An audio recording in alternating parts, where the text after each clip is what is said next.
Ladies and gentlemen, saints and sinners, welcome to another episode of the Rum and Bone Show. We are sitting down tonight with Shannon Williams, the founder of Lux Sanctum Inferni, the Temple of Lux Sanctum Inferni. Welcome, my dear. It's good to see you. It's a pleasure being here. Now, I've actually, we've spoken, before this, so I do know a little bit about the temple and what its goals are. But for the people that don't know, what is the temple? What's its, goal? And how'd you choose the name? Okay. Well, the temple is going to be, its goal is to be a nonprofit organization. It's designed to help bring education and advocacy to those who are interested in left-hand path practices or just other areas of the occult. I'm not just limiting it to strictly left-hand path to encompass that, because it's very important to me that people understand what it means to practice different areas of the occult and left-hand path, and to help end the stigma surrounding it. There's so much misinformation out there. I think it needs to be clear and to be put out there in the public eye. I mean, I understand about needing to practice in secrecy, but to me, there also needs to be a public stance, a public face. And the organization is I'm hoping to be designed as a united front for other groups to come into and to be a part of. I think Excellent. I think that Very good. together we can all accomplish something pretty great. I believe so too. I think that in a lot of spiritual paths, that such is, especially when you're talking about aspects of misinformation and what's in the hype in the Hollywood media and how certain things are portrayed, there does need to be essentially whether you want to call it a public face or a PR, an HR office for such things. Because especially when it comes to the left hand path, it has been in a large degree grossly misrepresented and in the broader media spectrum. Now, that brings me to my next question is, when it comes to the left-hand path, how do you define or how do you see the left-hand path? Sure. So I break it.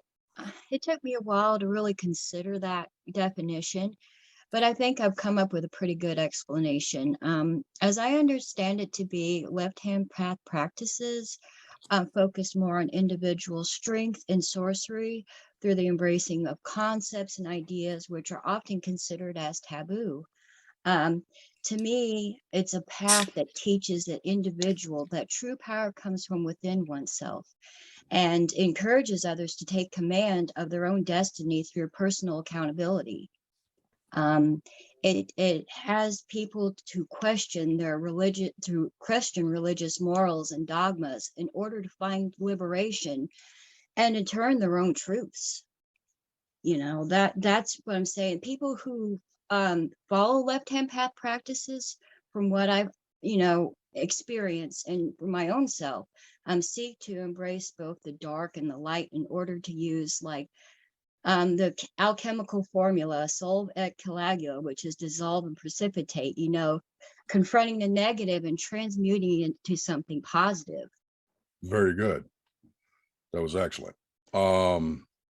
Now, as a from my own perspective, and we all kind of go on our cycles and we go on our own little individual journeys, and there and back again, as Tolkien would say.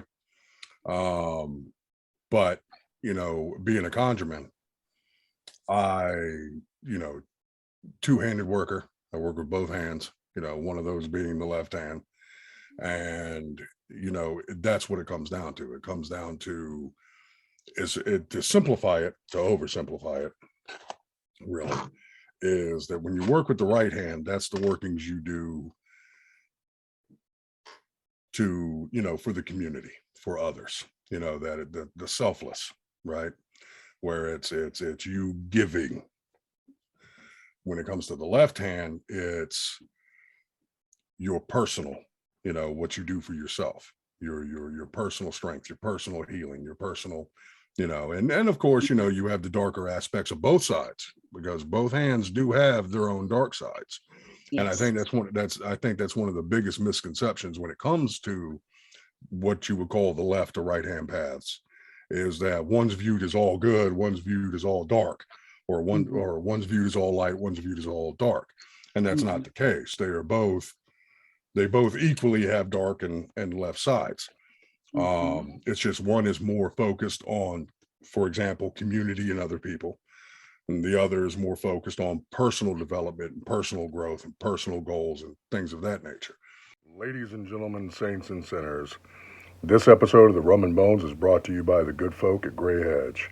The folks over at Grey Hedge create some of the most beautiful and powerful spiritual products I have ever worked with. From pendulum scrying mirrors and handcrafted wands to a staggering array of spiritual oils, curios, and candles. The good folks at the Grey Hedge have what you need for all your spiritual and occult needs. So hop on over to www.etsy.com/shop/Grey Hedge, or you can find them on Facebook, Instagram, TikTok. The links will be in the description below. Come see what magic awaits for you over the hedge at the Grey Hedge. Now, as far as the temple itself goes, um, the name. How did you come up with the name? Well, And what does we it met, mean? What does it translate to for those who are Latin deficient? well, Lux Sanctum Inferni is light. Lux is light. Sanctum is holy place. And Inferni, is fire. So basically, like infernal fire, holy fire, sanctuary. It's what it encompasses to, all that it encompasses, because that's the goal, is to be a sanctuary. Mhm. And and for us, and yeah, so that's it in a nutshell.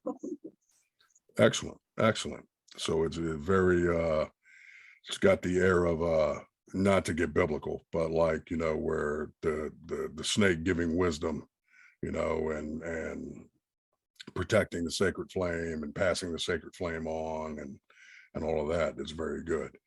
Now, for you personally, because we all have a journey, we've Mhm. all walked down many paths to get to where we're going.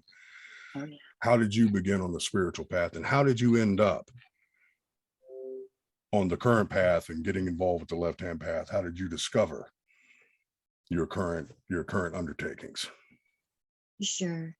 I would say that I started when I was young, getting curious. At the age of 15, I was really curious about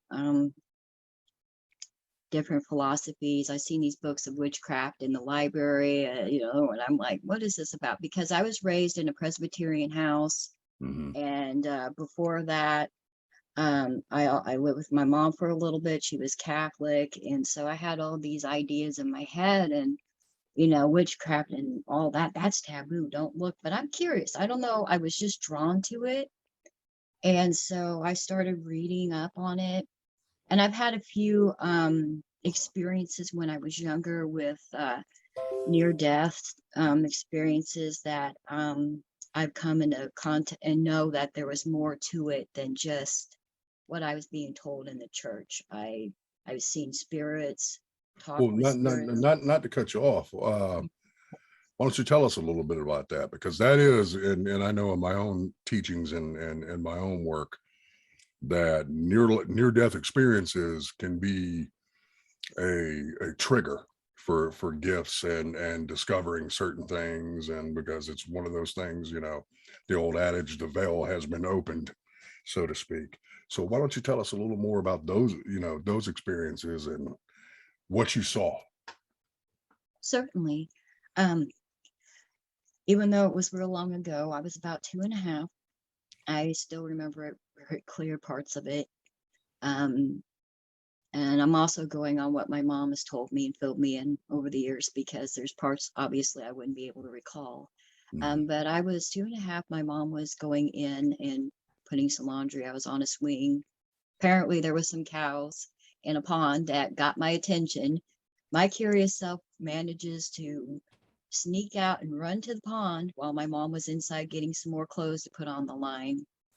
And she said that she came out, she couldn't find me anywhere, and looked all over, and I was gone. From my perspective, all I remember is like going in the water. I remember I couldn't swim. I was really scared. Water was going in my mouth. I was absolutely terrified. But then all of a sudden I got sleepy, felt really calm, and I went to like a dark sleep. I opened my eyes to see myself above the pond, just floating there, like all of a sudden, like the back of my t-shirt I could see. I could see my mom stuck on the barbed wire fence because in her panic, she didn't think to go through the gate. She tried to go over the fence, got herself all tangled up, screaming. And then all I know in my little mind is I wanted my mom. I wanted my mommy. I remember saying, I want my mommy. I just thought over and over. And I heard a voice behind me. And it was a voice that said, don't be afraid. You're going to be with your mom soon. I looked over and I remember turning around and there was this silver being, like outline being, had really white, silvery hair, silvery eyes. And it was just like a top apparition, but was just there. And I was just really scared. And I just remember kept saying, I want my mommy.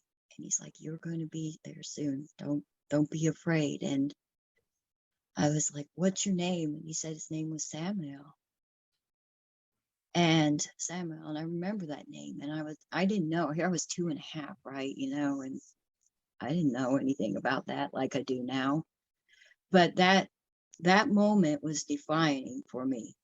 Because I eventually, my mom said that I was in the water for over 45 minutes. And I was in a coma after that for 3 days. And it changed my life. I always seen Samuel after that. He would come see me, and so my mom thought I just had an imaginary friend, be talking to him. So when I started going to church and they were saying like these spirits are bad, and I just always had questions, like, doesn't make sense. Why is it bad if he was there at that time, Well, it's very interesting. And I mean, from a theological perspective, for those that don't know, Samael is the one of, or the original angels of death. He's technically still an archangel because biblically speaking, he never fell. He was never mentioned to fall, and not to get into a big backstory of that, but he has been equated with, some modern interpretations of Satan and Lucifer and all of that. But that gets into what you believe and which writings you and which theologians you want to see as being correct. Yeah. But the nut and base of it is that Samael is the original angel of death, and a lot of the more what they would call the apocrypha, he appears several times in that. But it's funny that you mentioned that, you would go to church and church would tell you, these spirits are bad and all of that. Well, I mean, technically Samael's an angel, he's an archangel. So Yeah. really what you're saying is only your spirits are good and everything outside of what you see as a good spirit is good and everything else is bad. Mm-hmm. So the hypocrisy in that, I understand that completely. Went through the same thing myself. Now from that point, right, so you had, your young mind had this experience, and Mm-hmm. obviously it altered your perceptions a bit, and as you grew and understood more and all of that, that affected your perceptions. Now, from that point, where did you go from being Sunday school to, you know, old school. Yeah. Well, it was a journey in my life. I got 15 and started reading the books, stuff like that. But I was kind of on the fence for a while. Like, I don't know. I would study witchcraft and different forms of magic. Mhm. And my brothers and sisters would bust in on me, you know, like, what are you doing? And oh no, I had a Ouija board one time. I was Oh, I was doing a just about to seance. say, did they catch you with a Ouija board? Yeah, they did, and they broke it in front of me. And then they had this big fire in the driveway, and they're all like, "Praise the Lord!" And I'm like Which is freaking completely the out. wrong thing to do, folks. If you have a Ouija board and you believe that something's wrong with it, do not just burn it. No, and even I knew it then. I was like, "Oh no, guys, don't do that!" And they were doing it, and I'm going, "Oh wow," you know, like, oh, Mhm. stop. It was terrible. The thing is, I kept was getting guilted by my family, you know, like they catch me doing stuff and they would just tell me I was going to hell. And, you know, I wasn't sure. So I just kind of spent a life going kind of flopping back and forth between Christianity. How many times did you have to talk to the preacher? How many times did you have to sit with the pastor and get a talking to? Oh, too many. I would, I ended up being, here's a funny story. So it got to where 2010 thereabouts, I decided to go back to Christianity. I got involved in a church, became an assistant pastor. Mhm. Get that. And I I'm a did that reverend. for, yeah, Yeah. yeah. So, I mean, I did that for about a few months. And then, like one Sunday evening, I was given a sermon and I just shut the Bible. I said, I can't do this. I can't. It just something was really off. And I'm like, and I just ran out of there. I took off out of that church. Yeah. And it was a really big moment for me as a turning point. I just knew that I'm not going to find my answers there. It just was stuff that I was saying seemed manipulative to the people. It was one of those where people would speak in tongues and hands-on healing, and you know, and there's some truth. You know, there's some real stuff to that. I'm not going to deny that, but there was also a lot of working up the crowd. You know, and kind of that kind of emotional manipulation really seemed very wrong to me. It's not something you do. Yeah. Well, it's funny that you say that because, you know, I learned to read at a very young age. And not that I'm well educated or anything like that. I'm very well read, but I'm not formally educated. But I learned to read at a very young age. And when I was 5, 6, that age, you know, of course, when you know, being a Southern family, one of the first books you learn to pick up and start reading is, of course, the Bible. Mm. So, you know, that's one of the books. The Bible and Stephen King is how I learned how to read. As messed up as that is, but it is what it is. Yeah. And you know, it became a problem with me at a very young age because what I was reading from the Bible and what I was hearing in church and what I was reading for myself was not matching up, you know, Mm. and it's actually funny because I went down my path. My family was very spiritual, as far as, you know, witchcraft and conjuring, that sort of thing. So I wasn't beaten down with religion in quite the same way.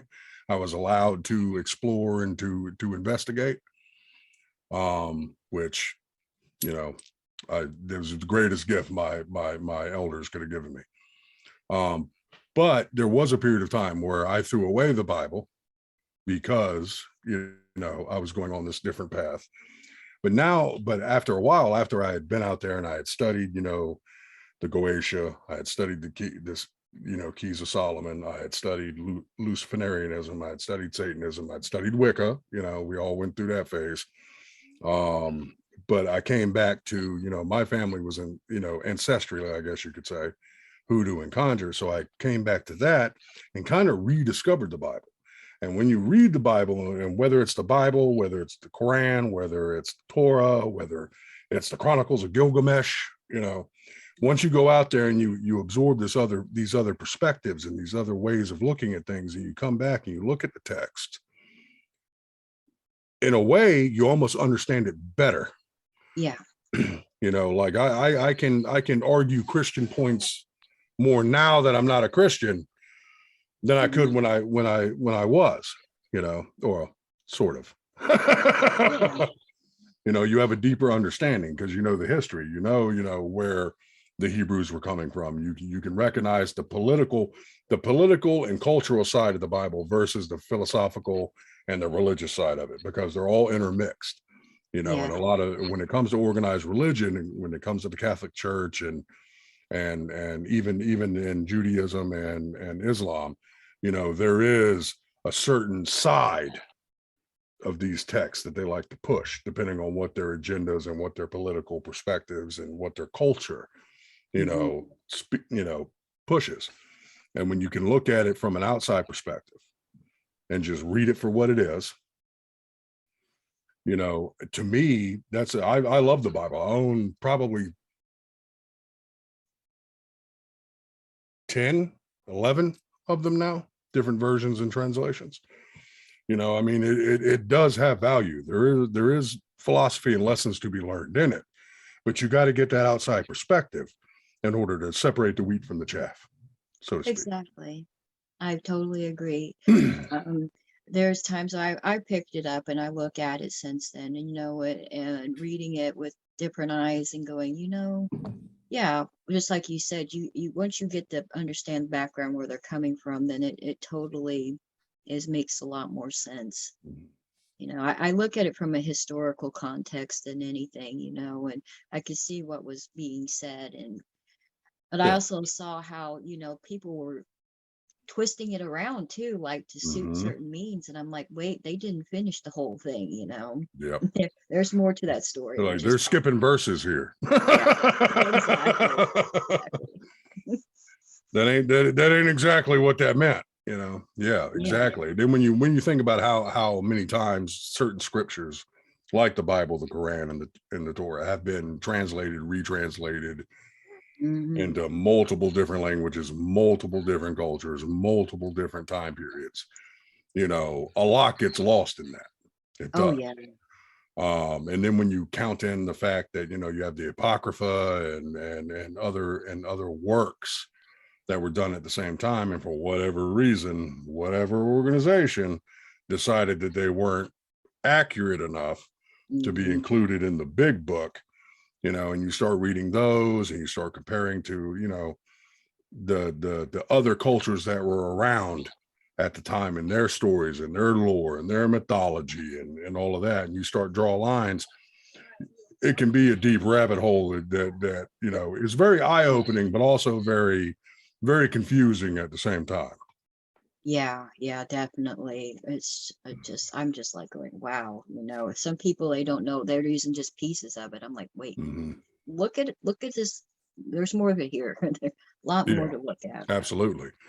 And you see it almost in every organized religion. I don't mean to be beating up Christianity, but you see it in almost any organized religion, whether it's Christianity, Islam, Judaism, Buddhism, voodoo,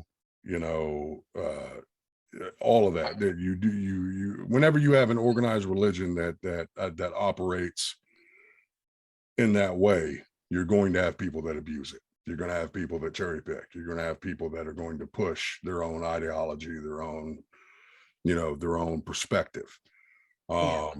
It's just the way it is. It's the nature of it. Now, speaking of that, you say that you're more theological with your own path. What exactly do you mean by that? And can you tell us a little bit about it? Certainly. So I see, I look at the entities demonic or otherwise, as entities themselves and not just archetypes that I could take into the self. Although they have, aspects we can all learn to embrace from, as I see it. But I actually believe of them as actual entities and not just something that's just a construct. Gotcha. Mhm. Oh, exact. So when it comes to the spirits that you work with, exactly what spirits do you work with, and what spirits do you honor, and as far as your practice in particular, what do you do? Sure. So I consider myself pretty eclectic. I'm an eclectic Luciferian, you could say, because I always strive to learn more about everything. Through the excellence of self, we become. I do a lot of self work, internal work. So with that being said, Lucifer, of course, is Mhm. one of my main deities. Also, Satan, Lilith. I'm naming the ones that are in my temple that I Mhm. bond with. Asmodee, also Belial, and Azazel and Samael. I incorporate them and Leviathan. And those are my main ones that I work with. I do work with the other goetic daemons as well. Mhm. I even work with Metatron on occasion. I kind of cross over. Now, are you now? Do you believe Metatron is his own separate angelic entity, or do you believe that he's the prophet Elijah, or do you believe that he's Moses, or because I there's different theories on that, right. I believe him as a separate angelic entity. Okay. I understand all the other history connected there, and I can see that, but how I view him as a separate entity. Well, it's kind of like the term Satan when it comes Yeah, to the term Metatron, is that it is both a name and a title.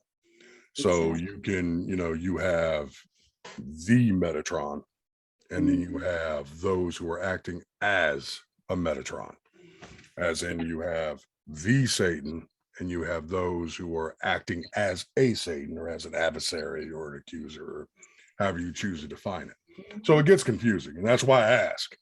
Oh, So, certainly. I mean, even Lucifer is a title. Is more of a title than a name too. But yeah, definitely. Um, I just see, like I said, I see him as a separate angelic entity, and all of them as such, pretty much, their own entities themselves, and they all have lessons we can learn. That's for sure. absolutely. Now, when it comes to Lucifer in particular, Mhm. what is your definition of Lucifer when you talk about Lucifer as the entity, as the divine? Is it more the fallen angel aspect, or is it more the Prometheus brought wisdom to man aspect, or Exactly. both? Because there's a combination of both. Yeah. So, Well, as I see Lucifer, I understand about the theory about the fallen angels and such like, but I don't see them as such as a warring and all this, as I see it as him being a light bringer, a bringer of knowledge. And some people would consider Lucifer. I mean, Jesus has even, has been referred to as Lucifer, um, Lucifer, Amun Ra, as phosphorus, it's which are, well, excuse me, let me rephrase that. Jesus has been referred to as phosphorus, which is Greek for light bearer, and mhm. could be very similar along those lines. Um, Not to say that's how I view him, but just saying, when we're talking about the name, and associations with that. Well, Such it, a it it does get drowned in translation, because the actual, I mean, as far as the historical side of things go, the word Lucifer came into the lexicon really as a pissing match between two bishops.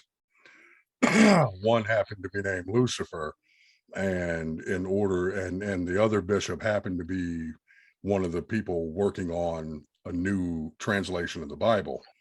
mm, And in certain scriptures and certain verses, he chose to use the name Lucifer in place of Venus or Morning Star, to basically slight the other bishop. So Oh, yeah, so that's where the word actually comes into the lexicon. But I mean, it means Lightbringer. It means, it has connections to Venus, the Morning oh Star and yes. all of that. So I mean, it's basically he swapped words, in the Latin in order to slight his political rival, and that's how Lucifer became attached to both Jesus and the devil, Oh, or Satan. So I mean, again, it's that translation. It's how things are translated, and how they come into pop culture.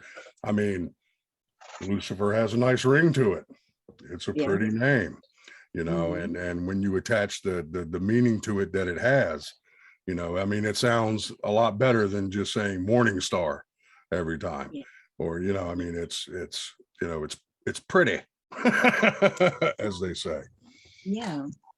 But spiritually speaking, as the deity, I mean, there are many different, I guess you would say, philosophies Mhm. on the archetype of Lucifer as being the light bringer. You see it in many cultures. I mean, you got Prometheus with the Greeks, you got the snake in the Garden of Eden, and then when you look into the Apocrypha and you look up the Grigori and Azazel and Saturninus and all of them, who are the ones who brought knowledge and wisdom to man, according to,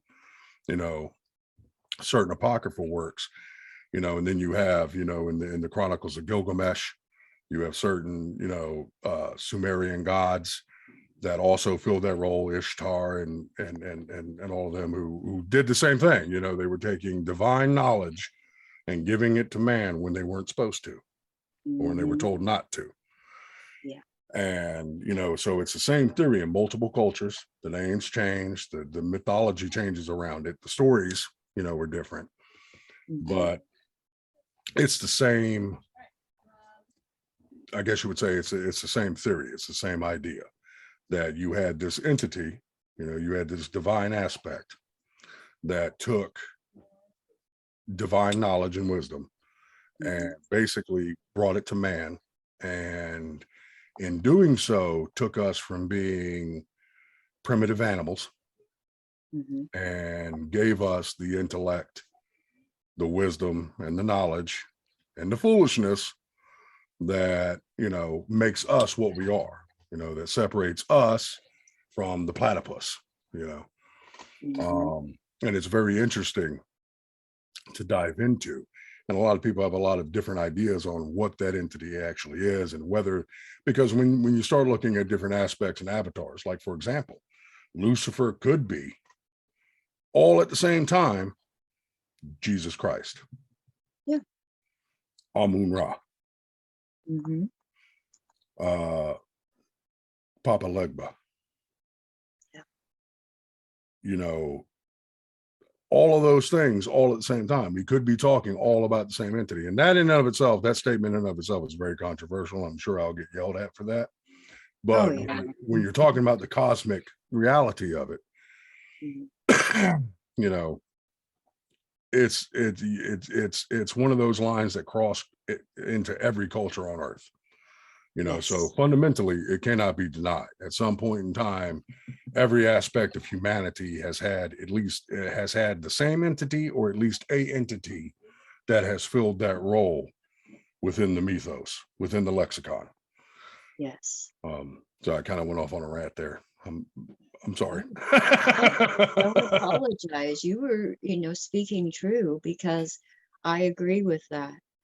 And well, people are willing to perceive an entity as how it's going to appear to them, if it's one aspect or another. It's what they're willing to grasp at that time. They reach out to us and to connect in the ways that are willing to connect with them. Well, like seeks like. So, if you're into conjuring, and you're into hoodoo, and you're into voodoo, and you're into that aspect of things, you're going to be drawn to certain deities.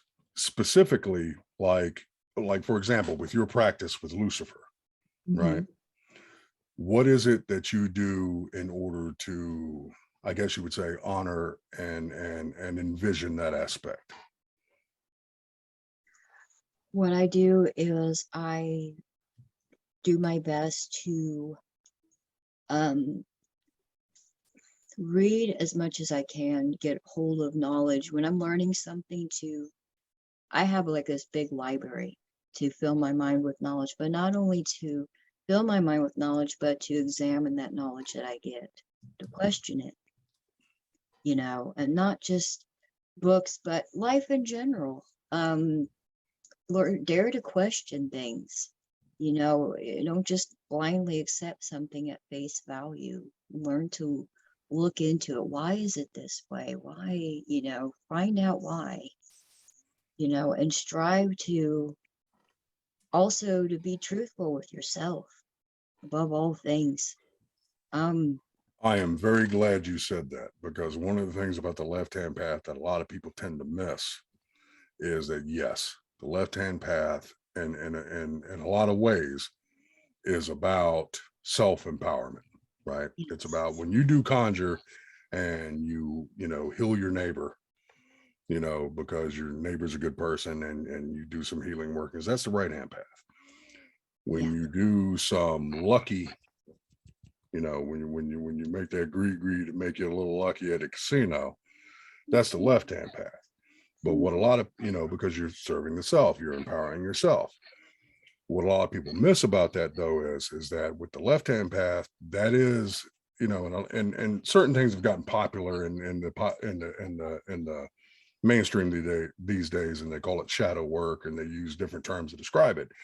But part of the left-hand path is recognizing the negative and positive aspects of yourself. So it's recognizing your own bias. It's recognizing your own faults, your own weaknesses, and it's taking those things and growing them into something positive. And that's the aspect that a lot of people miss. They think, oh, left-hand path, curses, hexes, money work, sex work, blah blah blah blah blah.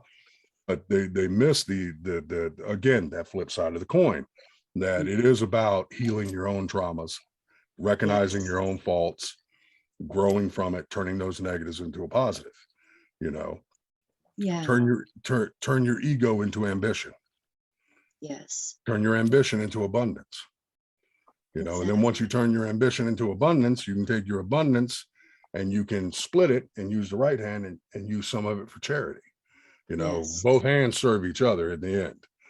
So, and that's an aspect that a lot of people miss, and I think is important when we have discussions about the left hand as a philosophy, right?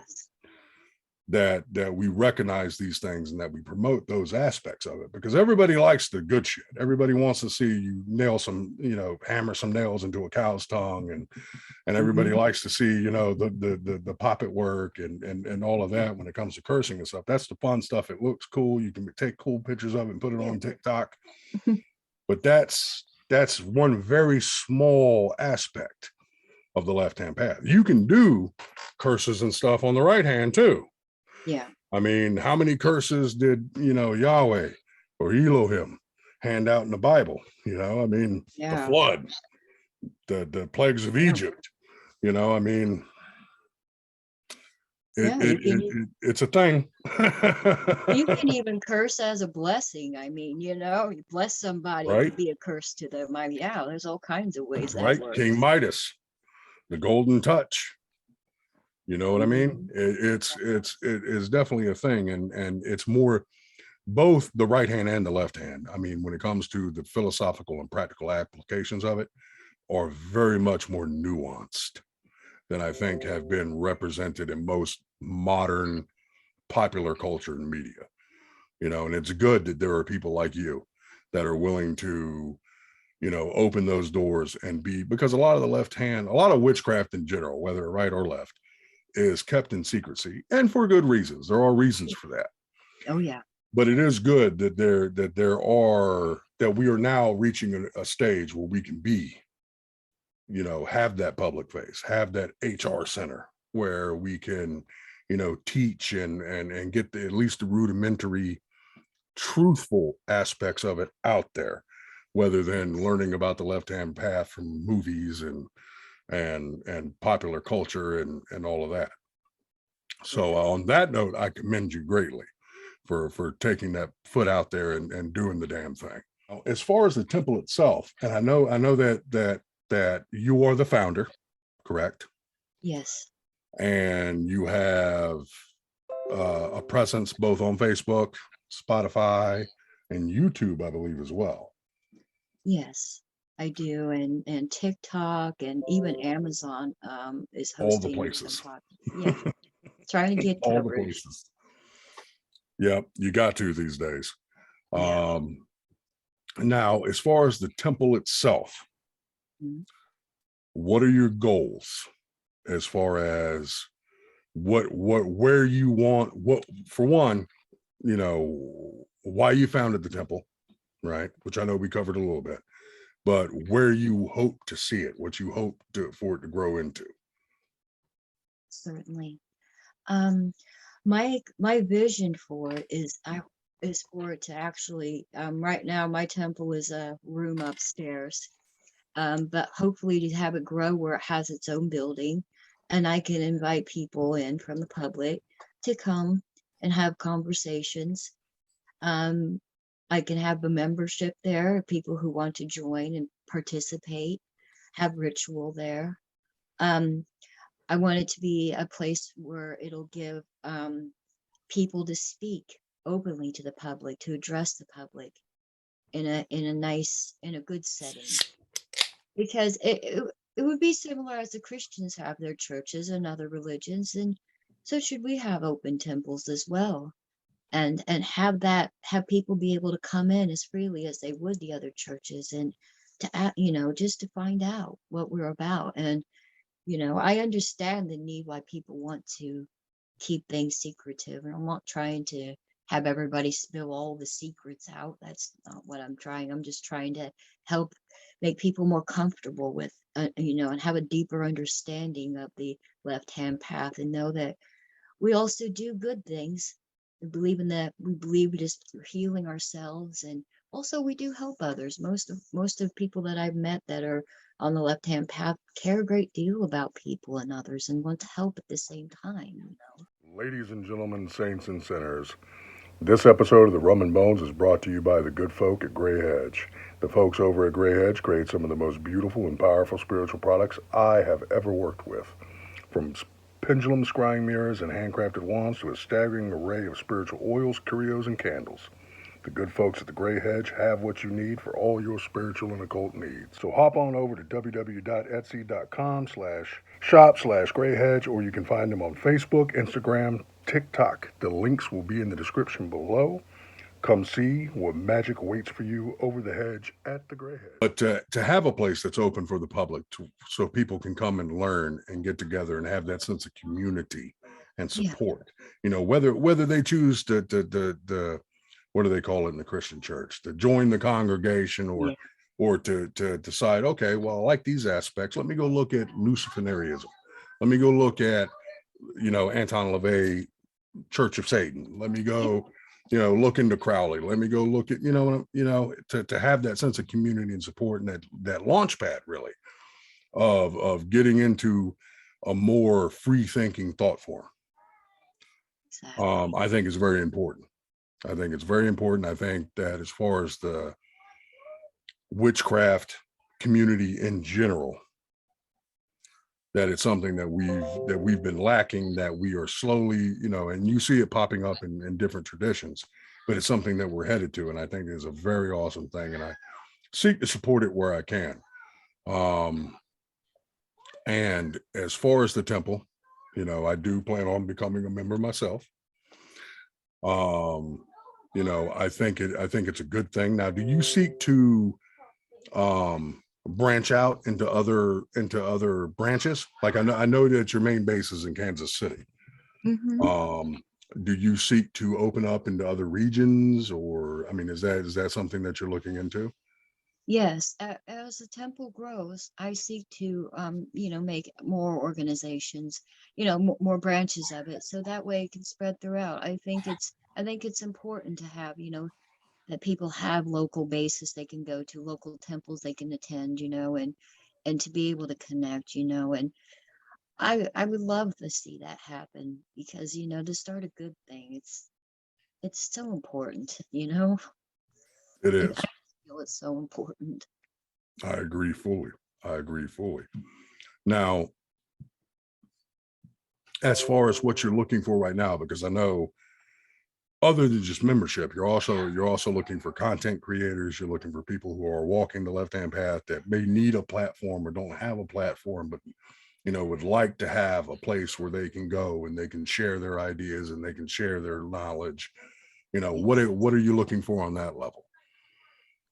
I'm looking for people to who's willing to participate and, like you said, build content with me to help me build the organization itself. I still need, it's just me and my partner, and I got a couple others that are getting, curious about it, but I'm still needing to build more under the foundation. I was kind of left hanging, and so yeah, I'm looking for anybody who wants to just pitch in and be a part of this project and brainstorm with me. Excellent. I mean, that's exactly what we need. We need to be able to come together as a community to share ideas, share content in a not necessarily a safe space, but in a space where that's made comfortable for you to share. Exactly. And I believe that is very important, and I'm very excited for the work that you're doing. I can't wait to see it grow. Now, as far as if somebody is interested in joining the temple or wants to find out more information about it, where can they go? Sure. Well, I have a website. My website is I can add that later, but I do have a website. You look under Lux Sanctum Inferni. If you Google that, you'll be able to find the website itself. And under there, we'll have all the contact information. We have email, we have a Discord chat server. We also have a Facebook presence and other media. So there's many ways to contact us. Okay. And the main website is, I had it written down. I had it in front of me. LSI temple.org. Yes, and it'd be /welcome. Welcome. Yeah. It's so and WordPress. I'll have all the links and all the social media stuff posted in the description. So well, it was very lovely speaking to you, my dear. I hope to do it again. I can't wait to see the temple become a thing. I can't wait to see it grow. I already follow you on Spotify. Awesome. And I'm very excited, and I plan on throwing my own hat into the ring for you. Thank you. So we'll talk more about that later. Right. It was lovely having you. And it's a pleasure speaking with you too. I really enjoyed this greatly. Thank you so very much. You were very welcome, my dear. And I hope to have you back very soon. Thank you. Saints and sinners, thank you for sticking around to the end of the video. If you want to see more wicked content, please like, subscribe, and share. And if you want to support us further, you can go over to Wicked House on Patreon and subscribe. Get bonus features, exclusive content, live interviews, Q&As, the whole works. We at the Wicked House appreciate your support. Cheers.